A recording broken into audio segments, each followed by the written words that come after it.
Hello everyone, welcome back. In this video I'm going to build this picnic table for my backyard. It will have a roof and enough space for at least 6 people to comfortably sit and eat. As with every project, I am starting by modeling it on the computer. For this project, my main focus was to use as few tools as possible, and I designed the entire build so it can be made using only a meter saw. After preparing the cut list with all the lengths and angles, it's time to get very familiar with the meter saw. I'm going to cut all the pieces at once and try to do everything else out in the backyard. You can see all the materials I used on the screen right now. I always recommend leaving about a 10% margin for mistakes. So whenever a shopping list says you need a certain amount, I usually buy 10% extra because sometimes the measurements don't work out perfectly.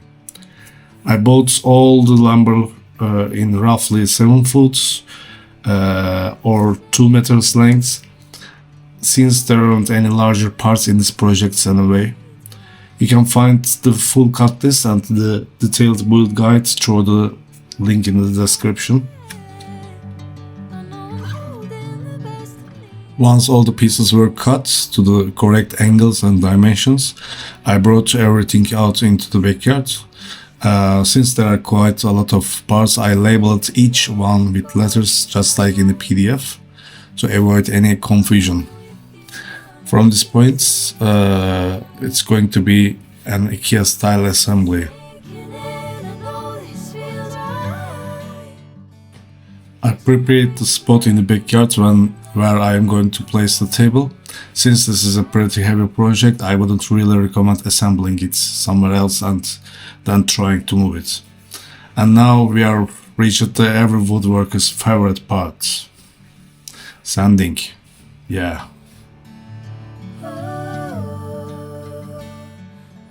After sanding, my son said he wanted to paint all the pieces, and for some reason I agreed and decided to paint everything before assembly.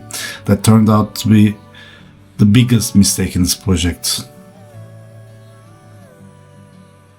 Bunu olmayı unutmayın.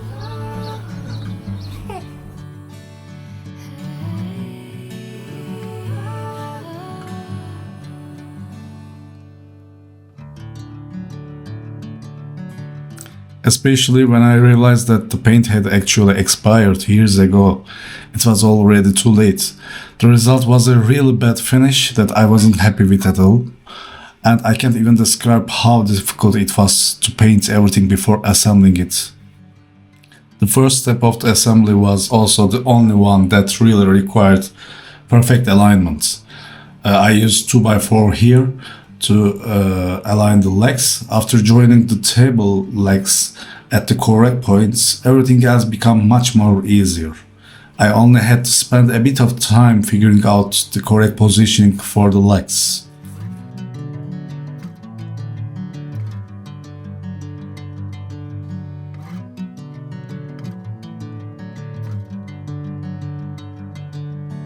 Bring me into golden sunlight. If I'm going with you, I know we'll get to the other side. Sinking in, I know this feels right. Catching a breeze, love moving through me like a wildfire, like a wildfire.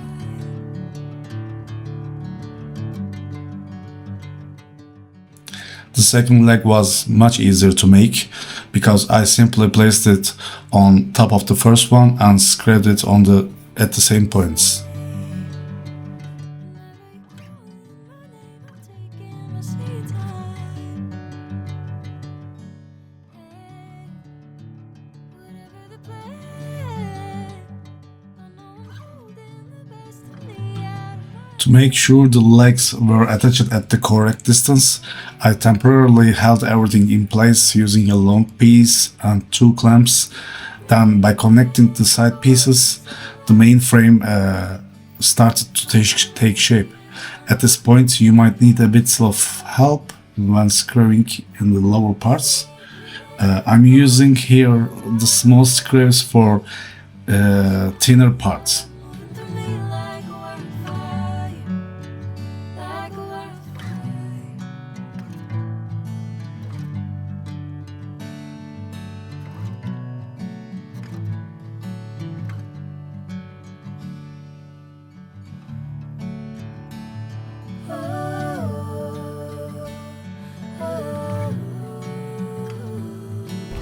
Ya buz beceme.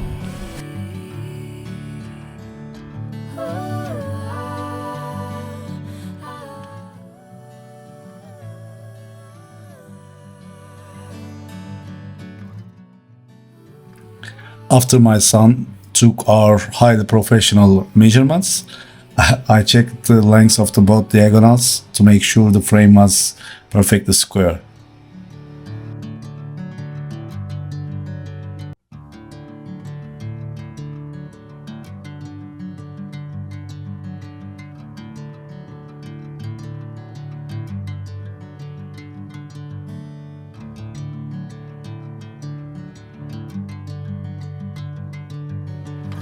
Here I am adding the center support pieces for the table.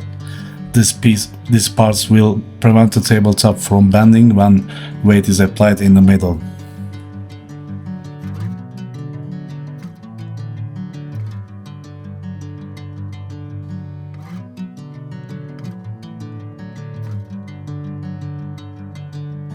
Bring me into golden sunlight.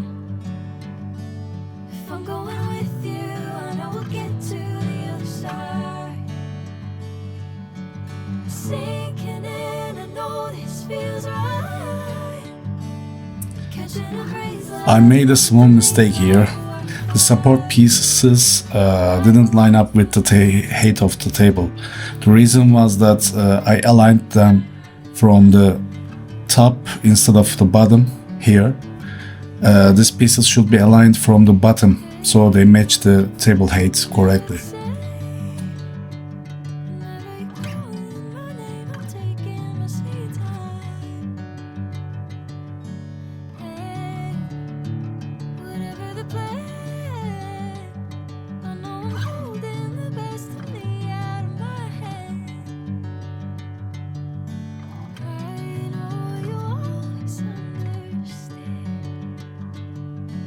Bring me into golden sunlight.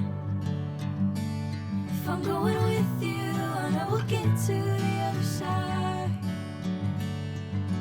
Sinking in, I know this feels right.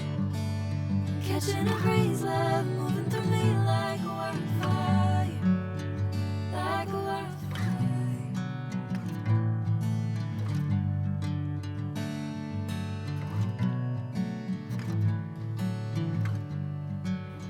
This number I bought is sold is 1/6, which should be measure about 3/4 inch to 5.5 after surfacing. However, the edges were planted down much more than usual, so the boards ended up significantly narrower than they should be.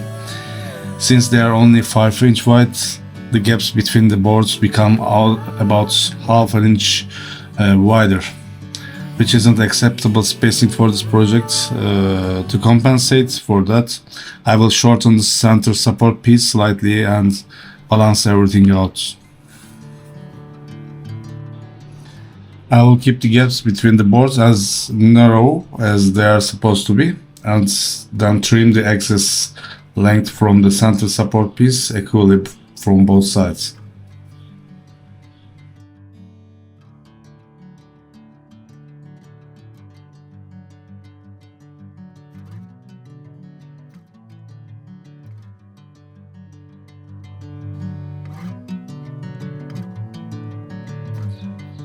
After making sure the spacing is equal on both sides, I start installing the tabletop boards. I secure the start and end of the boards with long wood nails, then fasten the middle boards to the support underneath using short screws driven from the bottom. You may notice that the center support piece is sticking out past the edge at this point. I will trim that flush later.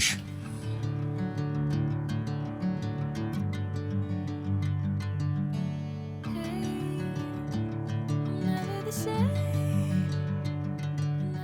And right at this point, it's time for the classic Turkish durability tests. It may look perfectly normal for a project like this, but for some reason, we even test our cell phones by hitting them with a hammer. If it can hold me around 100 kilogram, 220 pounds being lifted, there is more than sufficient test for a table like this, in my opinion. Going with you, and I will get to the other side. Sinking in, I know this feels right. Catching a breeze, love moving through me like a wildfire, like a wildfire. You can also see my lack of filming experience here. It turns out I wasn't recording while I was attaching the legs.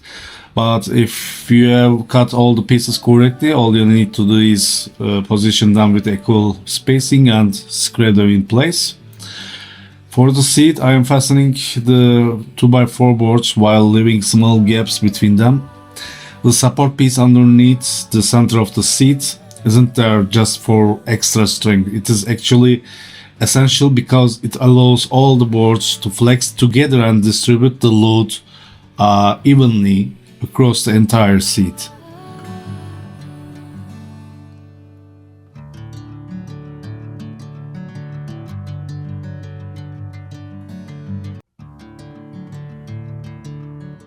For the roof, I'm building 3 columns. Since I will later add a 2x4 in the middle, I'm temporarily placing a small spacer piece here.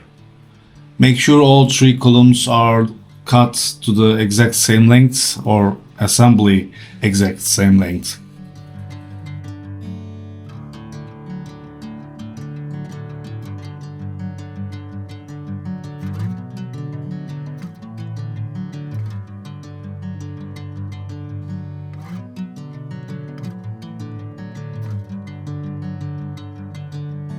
Bring me into golden sunlight. If I'm going with you, I know we'll get to the other side. Sinking in, I know this feels right. Catching a breeze, love moving through me like a wildfire, like a wildfire.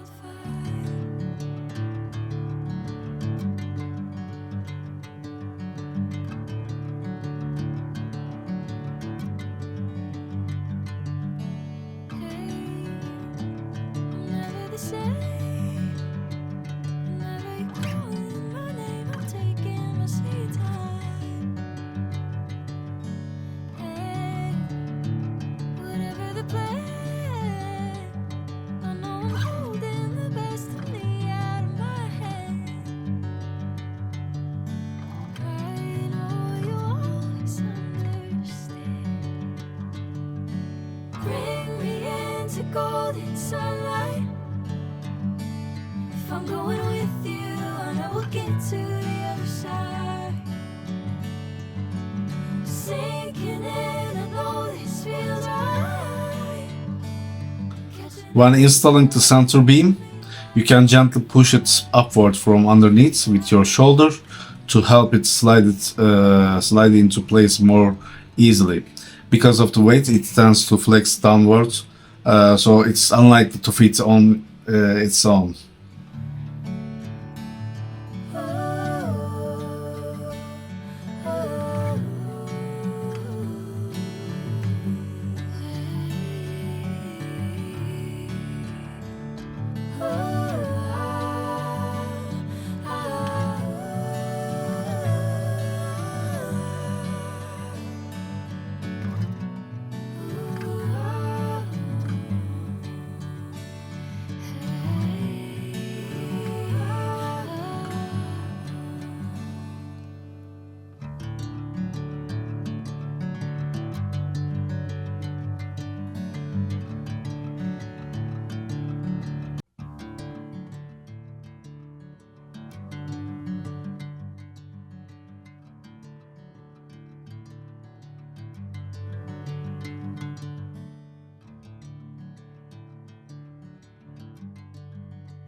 Since I am such an amateur YouTuber that I didn't even notice the camera battery had died, you are seeing the finished result of the roof pieces I added.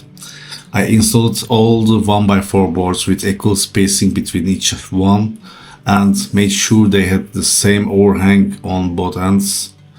If you prefer, you can build a fully covered roof instead, but my plan is to let climbing vines grow over it. If you live in a very sunny area, you could also cover it with fabric for additional shades. Catching a crazy love moving through me like a wildfire. Like a wildfire.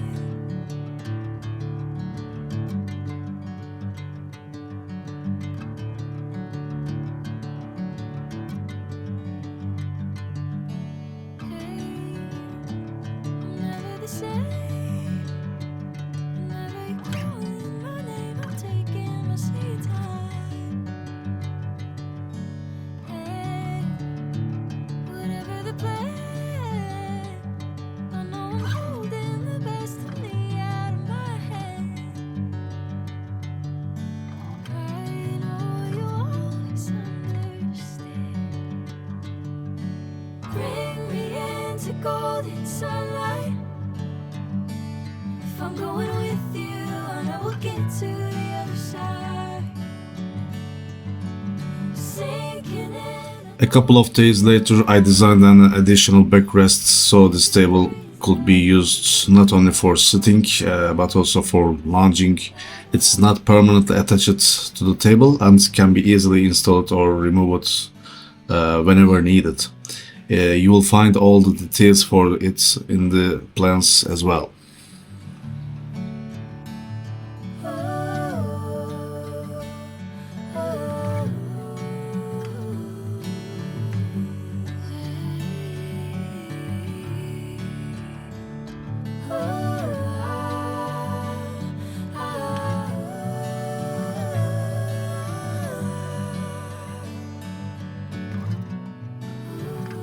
We have reached the end of this picnic table project. This paint job turned out pretty terrible, but everything else come together exactly as planned.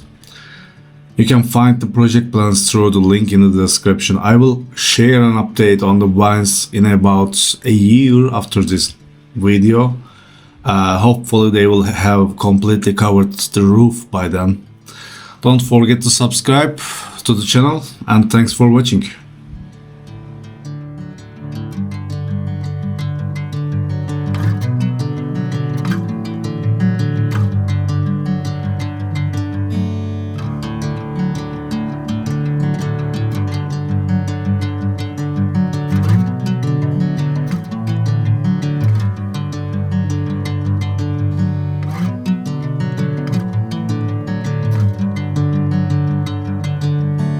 Bring me into golden sunlight. If I'm going with you, I know we'll get to the other side. Sinking in, I know this feels right. Catching a crazy love moving through me like